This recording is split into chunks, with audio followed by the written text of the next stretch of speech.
नमस्कार मित्रों, आप सभी का ऑनलाइन क्लासेज में स्वागत है। मैं हूं साइंस गुरु जोरावर सिंह। आज मैं आपके लिए एक पर्यावरण विषय का एक महत्वपूर्ण टॉपिक ओजोन अवक्षय लेके आया हूं, जो हर एक कंपटीशन एग्ज़ाम में पूछा जाता है और क्लास 9, क्लास 10, 11, 12 के पर्यावरण का अहम हिस्सा है और साइंस का भी अहम पार्ट है। इससे संबंधित हिंदी में भी कई बार निबंध आते हैं और आप इसको पढ़ने के बाद में अपने निबंध और अपनी जानकारी को थोड़ा इम्प्रूव कर सकते हैं और ये टॉपिक आपको कंपटीशन एग्ज़ाम में बहुत हेल्प करेगा। तो हम शुरुआत करते हैं ओजोन के बारे में। सबसे पहले तो हमारा आज का टॉपिक है ओजोन अवक्षय। ओजोन अवक्षय, अवक्षय का मतलब होता है टूटना या पतला होना या कमज़ोर होना, कमी आना। अवक्षय का मतलब अवक्षय, क्षय का मतलब टूटना या कमी आना, ओजोन अवक्षय। और ओजोन अवक्षय पढ़ने से पहले हम कुछ जानकारी ओजोन के बारे में पढ़ेंगे। तो सबसे पहले हम बात करते हैं ओजोन के सूत्र की, O3। हम ये जानते हैं कि हमारे वायुमंडल में जो ऑक्सीजन होती है वो तीन रूपों में पाई जाती है। एक पाई जाती है O एकल परमाणु के रूप में, एक O2 के रूप में, एक O3 के रूप में।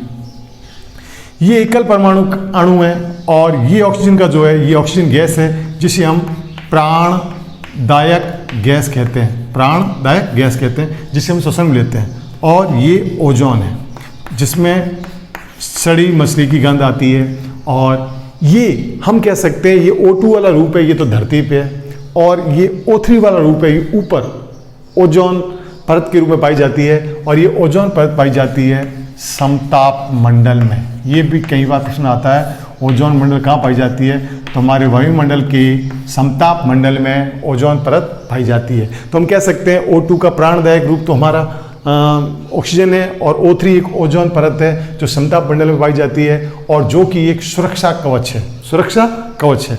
सुरक्षा कवच है। क्या है सुरक्षा कवच? ये अल्ट्रा वायलेट यानी पराबैंगनी सूर्य के जो प्रकाश का हमने प्रकाश देखा था, सूर्य के प्रकाश का जो हमने प्रकार देखे थे उसमें दृश्य प्रकाश और अदृश्य। जो हमने बात की थी दृश्य प्रकाश में बैंगनी के से पहले वाला प्रकाश पराबैंगनी या अल्ट्रा वायलेट प्रकाश कहलाता है, जिसकी तरंग दैर्ध्य 270 से 315 नैनोमीटर तक होती है। ये प्रकाश कहलाता है पराबैंगनी प्रकाश। ये बहुत घातक है, बहुत घातक है। ये मनुष्य में त्वचा कैंसर जैसी समस्या कर देता है और समुद्री एक पादप होते हैं, सूक्ष्म पादप प्लैंकटन, इनकी कमी कर देता है। इनकी आबादी घट जाती है। किसके कारण? पराबैंगनी प्रकाश के कारण। और मनुष्य में एक रोग और होता है आंखों का, मोतियाबिंद। ये रोग भी इससे होता है। और मेलानोमा, ये प्रकार का स्किन कैंसर, वो भी पराबैंगनी प्रकाश के कारण होता है। तो पराबैंगनी प्रकाश से हमें कौन बचा रहा है? ओजोन परत। ओजोन परत एक सुरक्षा छतरी है जो कि हमें पराबैंगनी प्रकाश से बचा रही है। पराबैंगनी प्रकाश अगर पृथ्वी पे पहुंच जाएगा तो त्वचा का कैंसर, प्लैंकटन की कमी, मोतियाबिंद और मेलानोमा नामक कैंसर हो जाएगा। त्वचा का कैंसर है। अगर हम बात करते हैं प्लैंकटन, ये एक समुद्री जीव है, समुद्री पादप है, सूक्ष्म पादप है, जिनकी आबादी लगातार घट रही है। कौन से प्रकाश के कारण घट रही है? पराबैंगनी प्रकाश के कारण।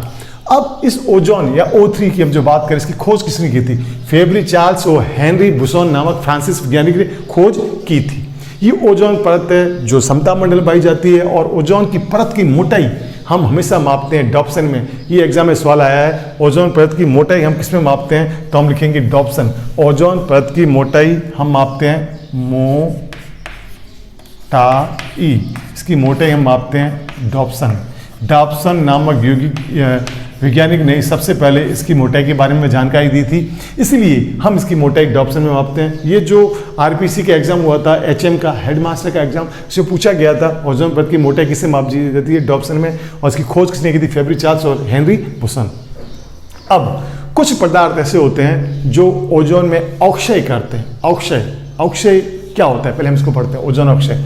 ओजोन अवक्षय क्या होता है? ओजोन की परत धीरे धीरे पतली हो रही है या ओजोन की जो मोटाई है उसमें कमी आ रही है, इसको हम ओजोन अवक्षय कहते हैं। और इसका सबसे ज़्यादा प्रभाव दक्षिणी गोलार्ध में अंटार्कटिक में देखा गया है, जिसमें परत बहुत पतली हो गई है। इससे हम कह सकते हैं वहाँ अंटार्कटिक ओजोन छिद्र, और ये विशेषतः एक खास मौसम में देखा जाता है। उस मौसम को अगर हम बात करें तो ये मौसम हम कह सकते हैं, ये मौसम सितंबर से और दिसंबर के मध्य, और बात करें तो बसंत ऋतु भी कह सकते हैं। बसंत ऋतु में इसका प्रभाव बहुत ज़्यादा होता है, ओजोन क्षेत्र बहुत ज़्यादा दिखाई देता है। अब इसका क्या कारण है? क्योंकि बसंत ऋतु के दौरान उस दक्षिण गोलार्ध में एकदम बहुत तापमान में हम कह सकते हैं, तापमान में बहुत, जब दक्षिण ध्रुव में जब तापमान में बहुत कमी होती है तो एक प्रकार के ध्रुवीय बादल बनते हैं, और जब वहाँ ध्रुवीय बादल बनते हैं, तापमान में बहुत कमी होती है, अंधेरा छा जाता है, ध्रुवीय बादल बनते हैं। उस ध्रुवीय बादल में एक सूर्य का प्रकाश एक उत्प्रेरक के रूप में काम करता है, और तब जाके हम बात कर सकते हैं कि वहाँ पे ओजोन क्षेत्र का प्रभाव ज़्यादा दिखाई देता है। और वो बसंत ऋतु की बात कर रहे हैं, और ये गोलार्ध कौन सा है? दक्षिणी गोलार्ध। दक्षिण गोलार्ध में आने वाले ऑस्ट्रेलिया, न्यूजीलैंड वाले क्षेत्रों में ओजोन छिद्र अधिकतर देखा जाता है, या ओजोन छिद्र की मात्रा अधिक पाई जाती है। अब अगर हम बात करें इन ओजोन अक्षय के लिए जिम्मेदार पदार्थ कौन से हैं, तो हम पहली बात करेंगे CFC। यहाँ CFC का मतलब क्लोरोफ्लोरोकार्बन। ये क्लोरोफ्लोरोकार्बन आजकल हम प्रशीतक के रूप में एसी और फ्रिज में काम में लेते हैं, और इनमें ये जो क्लोरोफ्लोरोकार्बन है, क्लोरोफ्लोरोकार्बन, जो यहाँ पे क्लोरोफ्लोरोकार्बन की हम बात कर रहे हैं, इस क्लोरोफ्लोरोकार्बन की खोज की थी थॉमस मिगले जूनियर ने खोज की थी। और दूसरे अगर हम पदार्थ किसकी बात कर रहे हैं तो दूसरा एक पदार्थ है CaCl3। इसे हम क्लोरोफॉर्म बोलते हैं, क्लोरोफॉर्म। ये क्लोरोफॉर्म किस काम में आता है? ये क्लोरोफॉर्म शल्य चिकित्सा में निश्चेतक या बेहोशी की दवाई के रूप में काम में आता है। ये CCl कौन है? Carbon tetrachloride. कार्बन टेट्राक्लोराइड जिसे हम पायरिन कहते हैं, पायरिन, इसका साइंस का नाम है कार्बन टेट्राक्लोराइड, जिसे हम पायरिन कहते हैं। और जब बिजली से जब आग लग जाती है तो उसे बुझाने में काम में आता है। और चौथा इसका हमने यहाँ भी तत्व नाम लिखा है ट्राइक्लोरोएथेन। ट्राइक्लोरोएथेन ये भी एक प्रकार का ओजोन अक्षय पदार्थ है। यहाँ पे मैंने लिखा है ODS। O बोले तो ओजोन, D बोले तो डिप्लेशन, और सब्सटेंस, ओजोन डिप्लेशन सब्सटेंस मतलब ओजोन अक्षय पदार्थ। ये ऐसे पदार्थ है जो ओजोन में अक्षय के लिए जिम्मेदार है। कौन कौन से? CFC, क्लोरोफॉर्म, CCl4 और ट्राइक्लोरोएथेन। ये पायरिन का काम क्या है? अगर पायरिन का काम पूछा जाए तो बिजली की आग बुझाने में से हम काम लेते हैं। जो बिजली की आग लगती है उस बुझाने में, बिजली की आग बुझाने में। तो आपको इन कुछ तत्वों का ध्यान रखना है कि ये कुछ पदार्थ है, इनका नाम क्या है? बिजली की आग बुझाने में क्लोरोफॉर्म काम में आता है निश्चेतक। निश्चेतक के रूप में ये काम आता है। अगर हम बात करते हैं क्लोरोफॉर्म की, ये निश्चेतक या बेहोशी की दवा के रूप में काम में आता है। अब अगर हम सब की बात करें तो इनमें ऐसा क्या है, तो हम कह सकते हैं इन सब में क्लोरीन और ब्रोमीन, जिसे कि हम हेलोजन कहते हैं। तो यहाँ पे खतरनाक जो हम तत्व है हमारा, वो कौन है? हेलोजन। हेलोजन, हेलोजन में आते हैं, और हेलोजन में हमारी खतरनाक काम, एक तो आ रहा है क्लोरीन और एक आ रहा है ब्रोमीन। ये दोनों बहुत खतरनाक है। ये क्लोरीन से ब्रोमीन बहुत ज़्यादा और खतरनाक है, लेकिन हम कह सकते हैं कुल मिला के ये क्लोरीन, ब्रोमीन, हेलोजन है, ये खतरनाक है। इन दोनों में अगर खतरनाक की बात करें तो ब्रोमीन और भी खतरनाक है। ये क्लोरीन या ब्रोमीन जो हमारे सामने दिखाई दे रहे हैं, ये क्लोरीन क्या करता है? ओजोन की, क्लोरीन का एक परमाणु ओजोन की 1,00,000 परमाणु को तोड़ने के लिए जिम्मेदार है। क्लोरीन का एक परमाणु 1,00,000 ओजोन के परमाणु को तोड़ता है। 1,00,000 O3 को तोड़ता है। इसका मतलब ये ओजोन को पतली करता है। अब अगर हम बात कर रहे हैं, हमने यहां पढ़ा हेलोजन के बारे में, क्लोरीन, ब्रोमीन, ये सभी इनके अंदर तत्व गुण में पाए जाते हैं। अब जब ये हम फ्रिज जैसे में जब CFC वगैरह गैस काम में लेते हैं, और जब ये हमारे वायुमंडल ऊपर की ओर जाती है तो ये जाके ओजोन में डिप्रेशन करती है, ओजोन परत की मोटाई में कमी करती है। तो इसको भी हम एक थोड़ा सा और यू के में देख लेते हैं कि भाई ये कैसे इसको तोड़ रही है और कैसे इसमें हो रही है।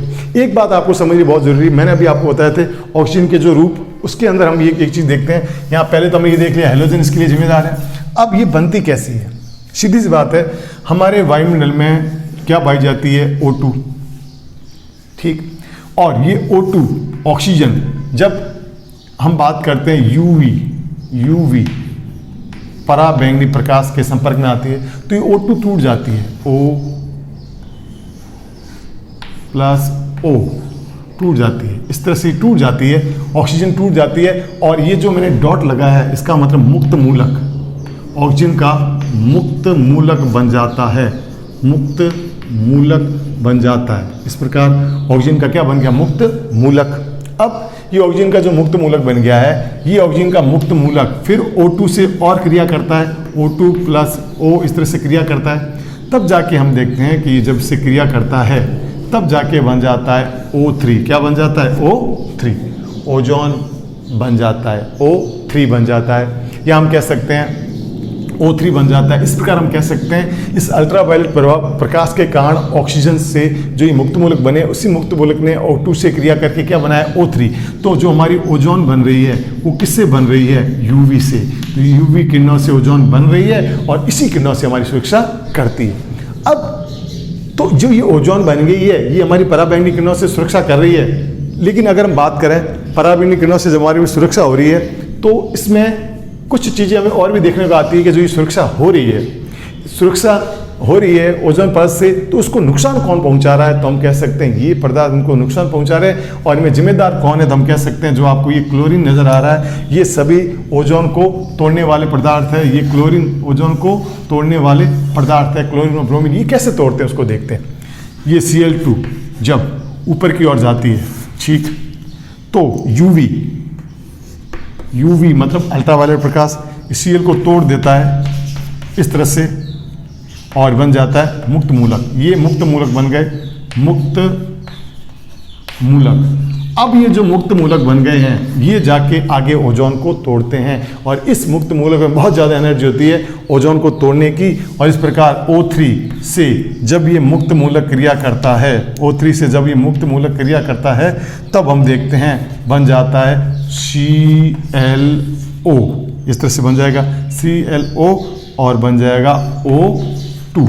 तो आपने मित्रों यहाँ देखा O3 सारी किसमें बदल रही है, O2 में। इस प्रकार ओजोन अवक्षय हो रहा है, ओजोन अवक्षय हो रहा है। तो हमने कुल मिला के देख लिया कि Cl2 या जो ये गैस निकल रही है ये ऊपर जाके अल्ट्रावायलेट प्रकाश के कारण ये टूट जाती है मुक्त मूलक में, और ये मुक्त मूलक में बहुत ज़्यादा एनर्जी होती है। ये जाके O3 से रिएक्ट करता है और ClO और O2 इस प्रकार O3 को O2 में कन्वर्ट कर देता है। कुल मिला के ओजोन अक्षय हो रहा है। और हमने अभी बात की थी एक क्लोरीन का परमाणु 1 लाख ओजोन के परमाणु को तोड़ने में सक्षम है। इस प्रकार से मतलब आपको ये समझ में आ गया कि जो O3 बन रहा है ये UV के प्रभाव से बन रहा है। और जब ये UV प्रकाश जब Cl जाके इसके संपर्क में आता है तब ये मुक्त मूलक में बदल जाता है और ये मुक्त मूलक O3 को O2 में कन्वर्ट करके ओजोन अक्षय के लिए जिम्मेदार है। अब अगर हम इसको और आगे थोड़ा डिटेल में पढ़े कि और इसके लिए जिम्मेदार पदार्थ कौन कौन से हैं, तो और इसके लिए सभी मित्र इसका स्क्रीनशॉट भी ले सकते हैं। जिन्होंने स्क्रीनशॉट नहीं लिया स्क्रीन ले लो। अब हम आगे और इसको थोड़ा डिटेल में पढ़ रहे हैं। अब अगर हम आगे इसकी बात करें और, तो मैं आपको एक बात बताना चाहूँगा कि जो इसके जिम्मेदार तत्व इनमें कुछ और भी बात करते हैं, ये तो है ही।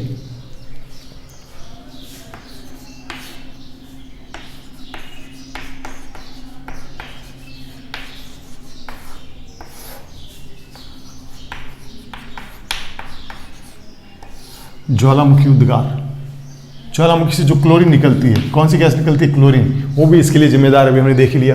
दूसरा पराध्वनिक यान, सुपरसोनिक यान। ये सुपरसोनिक यान क्या होते हैं, जो ध्वनि से भी तेज चलते हैं, और जब ये तेज चलते हैं तो अपने पीछे और इसके आवाज़ के कारण हमारे जो खिड़कियाँ कांच के शीशे होते हैं वो भी टूट जाते हैं। तो ये पीछे जो ये अपने गैस छोड़ती है N2O, इसको बोलते हैं नाइट्रस ऑक्साइड, हंसाने वाली गैस, ये भी ओजोन अवक्षय के लिए जिम्मेदार है। हमने अभी देख लिया ये ज्वालामुखी उद्गार से निकलने वाली भी गैसें हैं और ये नाइट्रोजन की ऑक्साइड और ये संबंधित पदार्थ इसके लिए जिम्मेदार है। अब इसके प्रभाव हमने देख लिए, त्वचा कैंसर, प्रेग्नेंसी की कमी, मोतियाबिंद, मेलानोमा। जब इस प्रकार ओजोन अक्षय में कमी आएगी तो ये घातक प्रभाव होंगे। इसके लिए ओजोन पे जो अवक्षय हो रहा है इसमें कमी लाने के लिए 1987 में मॉन्ट्रियल समझौता हुआ। ये मॉन्ट्रियल कहाँ है, कनाडा में, जहाँ पे सभी देशों में सहमति बनी कि हम इस ओजोन अवक्षय ODS, ओजोन डिप्लेशन सब्सटेंस, पदार्थों के उपयोग में कमी लाएंगे। क्या लाएंगे? कमी लाएंगे ताकि ओजोन अक्षय कम हो। तो 1987 में मॉन्ट्रियल समझौता किससे संबंधित है? ओजोन अक्षय को कम करने से संबंधित है। और इसी दिन 16 सितंबर से विश्व ओजोन दिवस मनाया जाने लगा। लोगों में जागरूकता लाने के लिए, लोगों में अवेयरनेस लाने के लिए 16 सितंबर से को विश्व ओजोन दिवस की शुरुआत हुई। अब हर एक 16 सितंबर को पर डे, हर 16 सितंबर को, प्रत्येक बार 16 सितंबर को विश्व ओजोन दिवस मनाया जाता है। अब हम अगर बात करें इनकी कि इसको कमी कैसे ला सकते हैं, तो हम कह सकते हैं ये हम जो ये CFC का यूज करते हैं AC और फ्रिज, रेफ्रिजरेटर में, इनका उपयोग कम से कम किया जाए। हम इनके बजाय मटकी का पानी पिए, हम AC के बजाय कूलर का उपयोग करें, या हम रात्रि में जब AC चलाने के बजाय छत पर सो के हम AC की का उपयोग में कटौती कर सकते हैं, ताकि CFC का यूज क्या हो? कम। दूसरा, CFC की जगह हम CFC की जगह HCFC यूज, ये भी इसका उपयोग है। HCFC का क्या होना चाहिए? यूज। दूसरा, ये जो भी हेलो उत्पाद है, क्लोरीन वाले उत्पाद है, इनके उपयोग में कमी लानी चाहिए और सुपरसोनिक या पराध्वनिक यानों पर रोक लगानी चाहिए। जो इनके कारण है उनको रोक दोगे तो सीधी सी बात है ओजोन अक्षय में क्या आ जाएगी? कमी।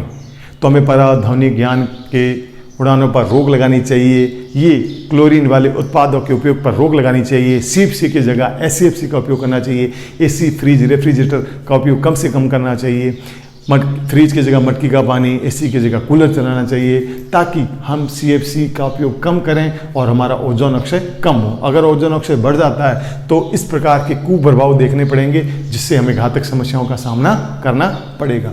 तो मुझे उम्मीद है कि हर 16 सितंबर को आप विश्व ओजोन दिवस को में भागीदार होकर इसे मनाएंगे और लोगों में जागरूकता लाएंगे और इसको कम करने के उपायों पर गौर करेंगे, और ज़्यादा से ज़्यादा आप इस जानकारी को जनता या लोगों में, अपने घरों में या भाई बहनों में इसको शेयर करेंगे, ताकि हम ओजोन अक्षय से संबंधित पर्यावरण की महत्वपूर्ण समस्या को रोक पाएंगे। और मुझे उम्मीद है जब इस टॉपिक को आप भागीदारी से पढ़ेंगे और इसको आप कह सकते हैं शेयर करेंगे, तो आपका नॉलेज और भी इंक्रीज होगा और आपको ज़रूर ईश्वर करेगा आपको परीक्षा में सफलता दिलाएगा।